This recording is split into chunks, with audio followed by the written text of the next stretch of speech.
This is Colin working for IFLTV. Delighted to be joined by Graham McDowell himself in Windsor Park, your old stomping ground, Colin.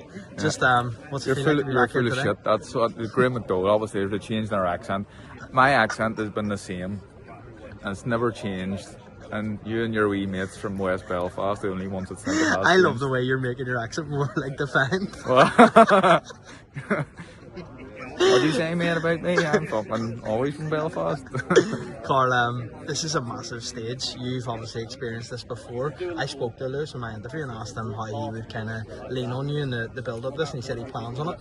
What advice would you give to Lewis Crocker before he steps in? What advice? I mean, he knows it's a tough fight. He knows he has to be a lot better than he was in the last fight. I'm not going to give him any advice in terms of his game plan or anything like that. He's got coaches that help him out there, but it'd be great for the city if Lewis can pull it off. It is a difficult task, but he can do it. But he knows he needs to be much better than he was his last fight. But whatever he needs, any advice that he needs off me, I'd be happy to help out.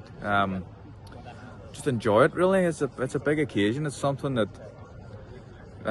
whatever happens, you can talk about it the rest of your days and tell people about the time you fought at Windsor Park for a world title. There's so much history around the event and the fact that it's the first time two Irish fighters have fought for a world title in a marquee division as well. So when you think about when you done it, did you get to enjoy the moment as much as I did? should have? I did, you know, and do you know why? Because I remember literally standing here. Was it here? Aye, there, coming out the tunnel.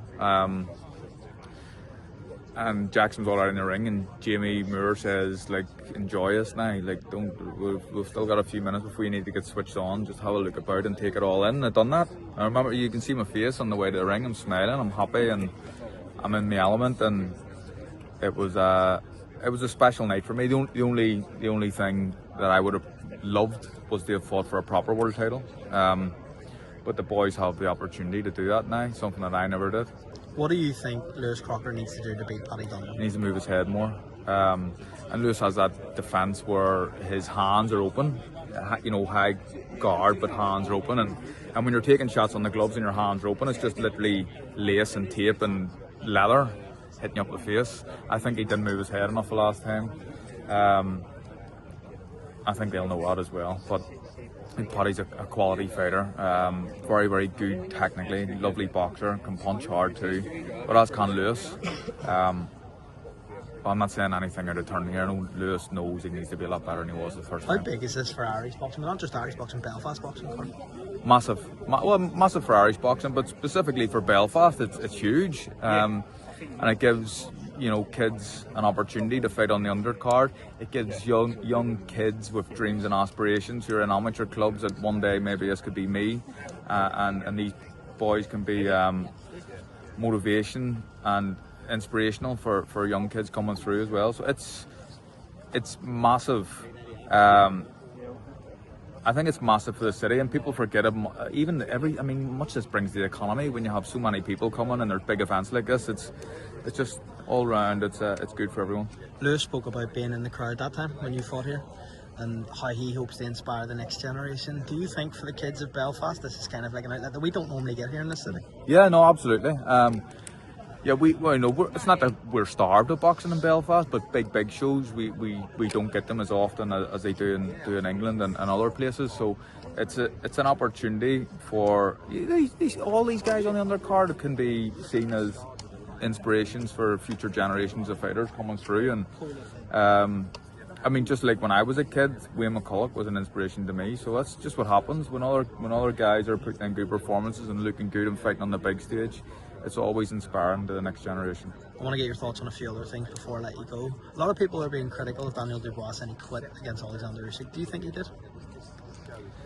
You're brutally honest in these situations, yeah. So that's why.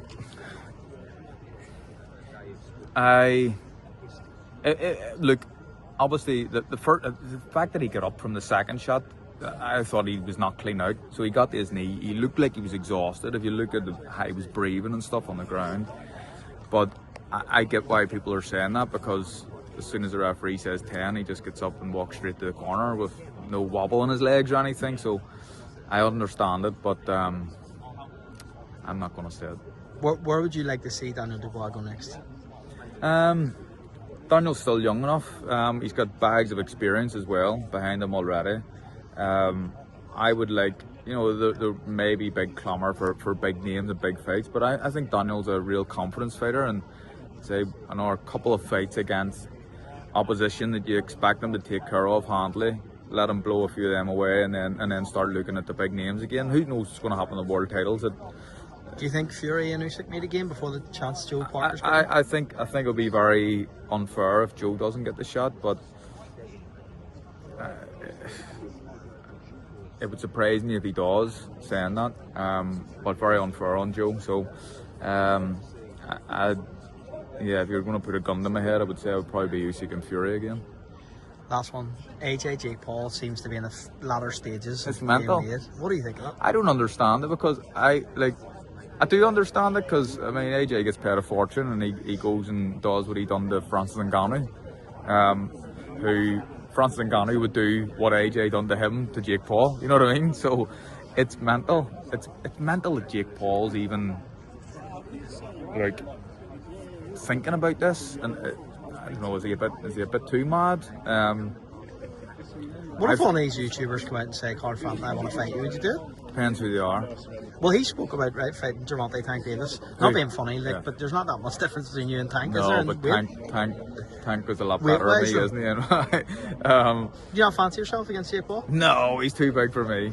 You need to be someone smaller. I don't know. Has there ever been a point when you've been retired, someone's give you a call and said, try and lure you out of retirement? I know Christine makes all the decisions, but there has been. Yeah. Come on, give us. I'll tell you off camera. You can't do that. No, I can't. Really? Yeah. Was it intriguing enough that it really got your interest? I did a bit, but no. How long ago was it? Literally the week after I retired. No way. Yeah. Well, Carl Frampton, appreciate your time as always, and look forward to a massive night in Belfast. Appreciate it. Thanks, man.